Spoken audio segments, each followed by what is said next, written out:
إذ قال يوسف لأبيه يا أبت إني رأيت 11 كوكبا يا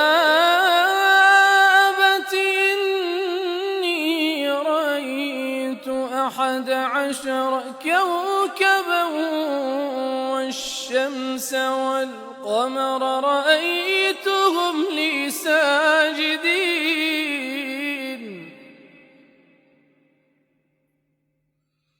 قال يا بني لا تقصص رؤياك على إخوتك فيكيدوا لك كيدا إن الشيطان للإنسان عدو مبين وكذلك يجتبيك ربك ويعلمك من تأويل الأحاديث ويتم نعمته عليك وعلى آل يعقوب كما أتمها على أبويك من قبل إبراهيم وإسحاق إن ربك عليم حكيم لقد كان في يوسف وإخوته آيات للسائلين إذ قالوا ليوسف وأخوه أحب إلى أبينا منا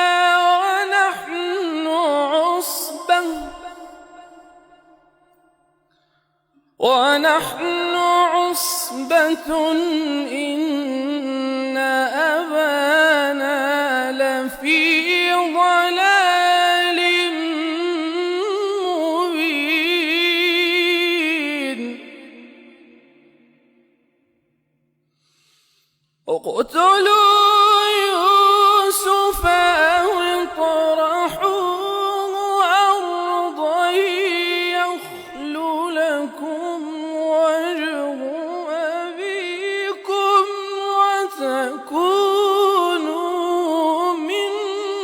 بعده قوما صالحين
قال إني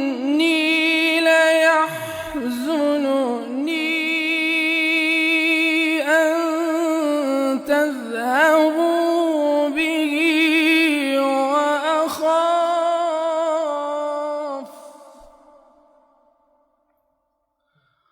وأخاف أن يأكله الذئب وأنتم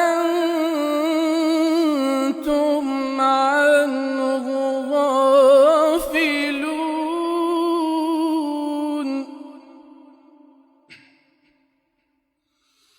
قال إني ليحزنني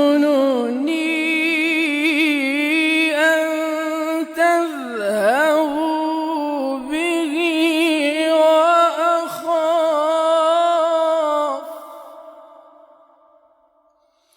وأخاف